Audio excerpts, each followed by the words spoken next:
Shalom, Yashala, Shalom. First and foremost, I want to give all praise, honor, and glory to the Most High Yahweh. I do so in the name of His only begotten Son, Yahweh Shai. Double honors to the apostles and elders of Yashar Allah. Call Elohim La Yahweh, Bahasham Yahweh Shai, Bahasham Harakakudash, for blessing our elders with the spirit of truth so that we may know. Shout out to the Akim and the Akwaf that's keeping the faith in the works. Y'all keep at it. This your brother Abaye coming at you with more precepts. Scripture tells us that the earth is given into the hand of the wicked. It says he covered the faces of the judges thereof, if not wherein who is he? The wicked being described as Esau, Edom, according to the book of Malachi, chapter 1. That main individual that's really running this earth is the individuals that, control the funds, right? And if you go into society and you do your research as it pertains to, where different countries get their money from, you'll come to find out that it comes from central banks. Central banks central banks are private entities. One could say family owned. So that family that owns these central banks are the bankers. Right? The bankers are Amalek. Right? Amalek is a grandson of Esau, Edom. Amalek is the son of Eliphaz, which is a son of Esau. Right? Genesis chapter 36 and verse 10. These are the names of Esau's sons. Eliphaz, the son of Adah, the wife of Esau. Reuel, the son of Bashemath, the wife of Esau. So let's go into Eliphaz and see what that name means. All right. Strong's H464. Eliphaz. Eliphaz. Right. My God is fine gold. Right? That's what it means. My God is fine gold. So Eliphaz, his name means he's an idol worshiper, and his idol just so happened to be gold. The individuals that run this world are the individuals that control the finances of the world. Right? Let me read on in verse 11. And the sons of Eliphaz were Teman, Omar, Zepho, and Gatam, and Kenaz. And Timnah was concubine to Eliphaz, Esau's son, and she bare to Eliphaz Amalek. These were the sons of Adah, Esau's wife. All right, so Amalek comes from Eliphaz. Eliphaz is Esau's son. Right? So the reason why I'm bringing out these precepts is because I saw a video today, and the video was basically everything that the men of the Lord been saying, as far as I can recall, as it pertains to the truth of this world, right? As it pertains to the so-called educational system, how, public school works, and how basically they just teach you to be a worker, and how you really, no matter how much money you make in this place, you really, you at the end of the day, you just a nigga to these people. I'm speaking to Yasharala, you so-called blacks, so-called Hispanics, so-called Native Americans, and all our brethren around the world, but more so in the daughter of Babylon, right? This is all fantasy that we're living in. We're living in Esau's fantasy, which is our nightmare, right? So let me show you the video I'm speaking on. I take this money. I got bills. I pay my car note. I give it right back to you. Then I gotta pay my rent. I give it right back to you. Don't that mean I'm working for free? I'm sorry. I just want to understand it, bro. I just want to understand this shit real quick, B. I want to understand it. Reflection. I want to understand this real quick. I own a business. I own my own salon. The building is owned by some realtor. I call him up. I pay the realtor. Who gave the realtor the money to get the complex that I'm going to own my business in? The bank. Right? But I got my own business. So I'm coming in here, but I pay my rent to the realtor. Who pays that? To the bank. Right? So wait a minute. I'm getting this money now, but it's still going to the fucking bank. And then now, because I own my own business, I'm the man, I got bigger bills. Guess what? Pay my employees or whatever, collect my stuff, and now I gotta pay my car note, because now I gotta fly, pay my car note, that goes to the bank. Pay my apartment, my house, my mortgage, that goes to the bank. It's a rat wheel. You working for free. The people that print the money don't need money, homie. They need control. Power. They need you to be doing what they need you to be doing when they need you to be doing it. My God. They need your energy. They need you to be like this. Worried about stupid shit. Shit don't even matter. You worried about, I gotta pay my phone bill. That's real shit. You gotta pay your what? My phone bill. They got us out here figuring out ways to find loopholes to make money. Right. It's about control. Right. Esau, Edom needs your faith. He needs you to believe in his system. He needs you to believe in him. He needs you to worship his idols. His idols is gold. His idols is money. And it's not about gold or money. It's about power. Because gold is his power. It's a quote. I forget who made the quote. Basically, matter of fact, let me try to find it right quick. Okay, so I'm going to read it as is, because apparently now you can't really just say that quote and say that the individual that they say made the quote said it. So I'm going to read it as is. What I Googled was control the money quote. That's it. This is what I got. The famous quote attributed to Mayor Amschel Rothschild is, "Give me control of a nation's money supply, and I care not who makes its laws." This quote, often repeated and debated, suggests that control of a country's money is a powerful influence that can outweigh the impact of its laws. The Economist discussed this quote in relation to online currencies like Bitcoin. It says, here's a bit more context. Attribution, while commonly attributed to Mayor Amschel Rothschild, the founder of the Rothschild banking dynasty, there is no conclusive evidence he actually uttered these words. So I will leave it at that. But you heard the quote, right?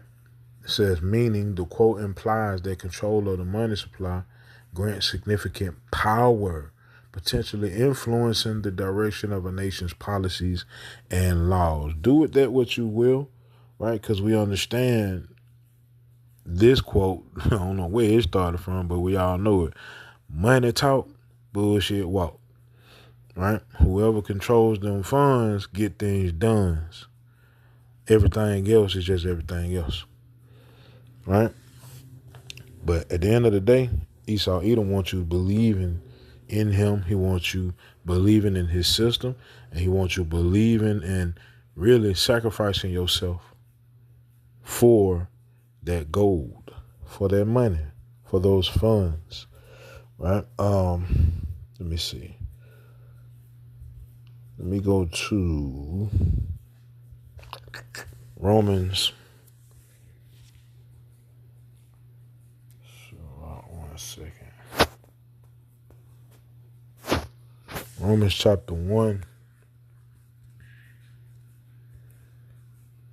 and verse 21 says, because that when they knew power, they glorified him not as power, neither were thankful, but became vain in their imaginations, and their foolish heart was darkened.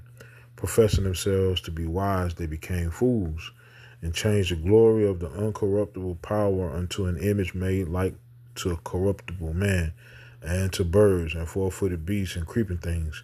Wherefore God also gave them up to uncleanness through the lust of their own hearts, to dishonor their own bodies between themselves. Now, we understand that this is speaking about, Yasharallah creating these different idols, right? Some worship the sun, some were, even to this day, the sun is still worshipped by the Most High's people. They just don't know that they worshiping the sun. All right, Salat one say. Yeah, so even to this day, Yasharallah is, idol worshiping, right? And the main idol that the Lord's people worship is their money, is money, right? Our people sacrifice our bodies for money. Our people sacrifice our lives for money, right? We sacrifice, our people sacrifice their souls for money, right? Any and everything for their idol. Not understanding that it's all in vain, right? Scripture tells us the love of money is the root of all evil. So that love that you have for, having, it really is wickedness in the eyes of the Lord.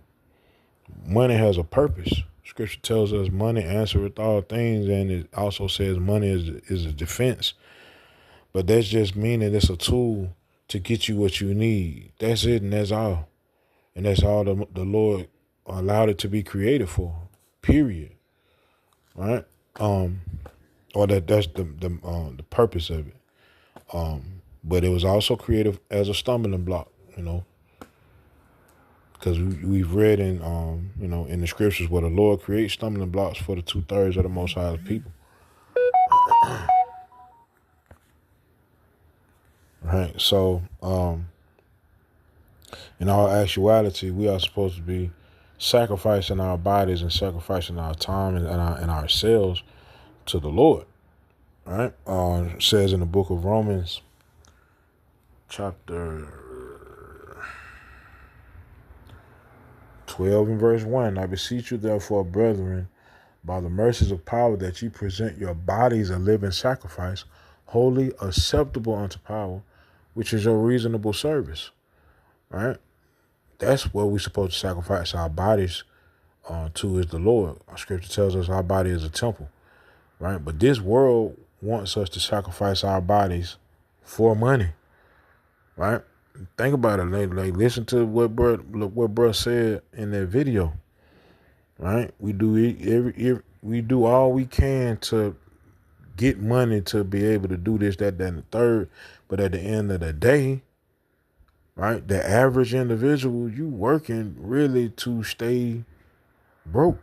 You working to just get by. Even if you you got your own thing, you still helping the system that creates the oppression based off of the funds. Right? It's all for nothing. It's all vain. Vanity, vanity. All is vanity, says the preacher. Right? And at the end of the day, it won't save you, man. Right? Zephaniah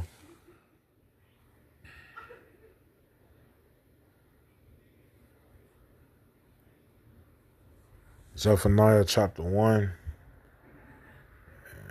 and verse 17, and I will bring distress upon men, that they shall walk like blind men, because they have sinned against Yahweh, and their blood shall be poured out as dust, and their flesh as the dung.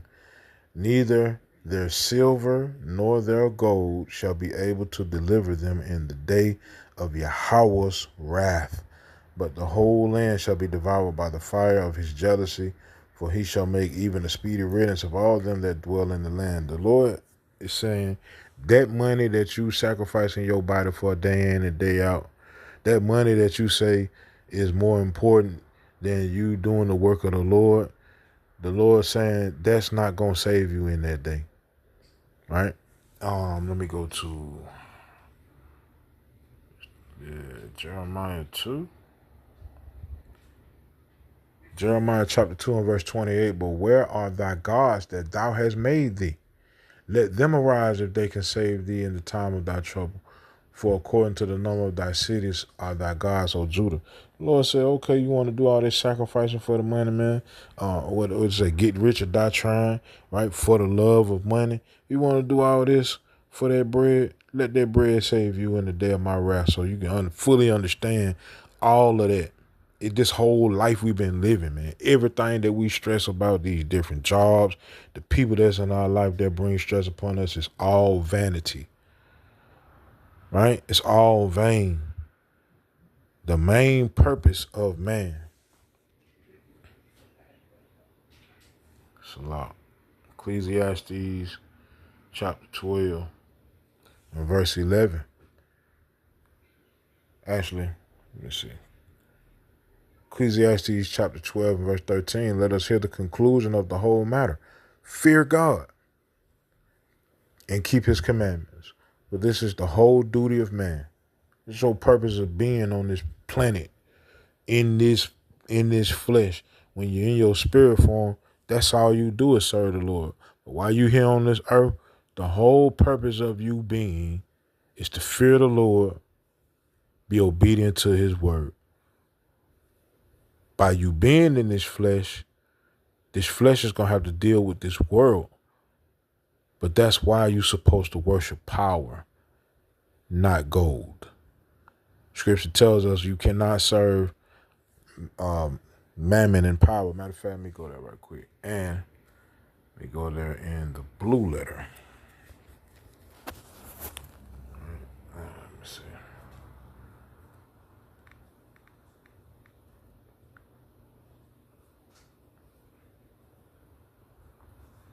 So Matthew chapter 6 and verse 24.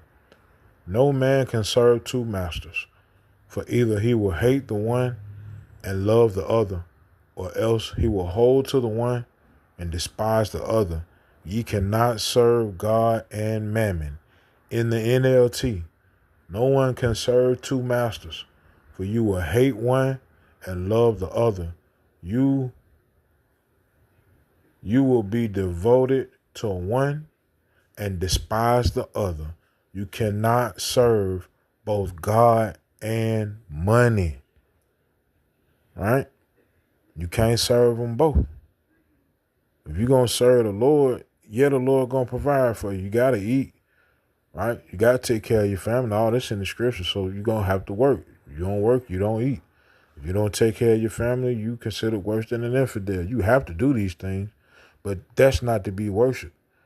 These jobs try to put the idea that, the job come first and you should be your company man and give your everything, any and all, or your whole everything for the gig. Nah, you don't. You serve Yahweh. You give any and everything for Yahweh. Right? You sacrifice for Yahweh by Hashem Yahweh Shai. Period, point blank. And the Lord will provide everything else. Seek ye first the kingdom. Right? And the Lord will provide everything else that you need, man. So I'll end with that, man. With that, Yahweh Shem Yahweh Shai, these precepts in this video were edifying. Kol Holoyim La Yahweh Bahasham Yahweh Shai Bahasham Harakakodash Shalom Yashar Allah.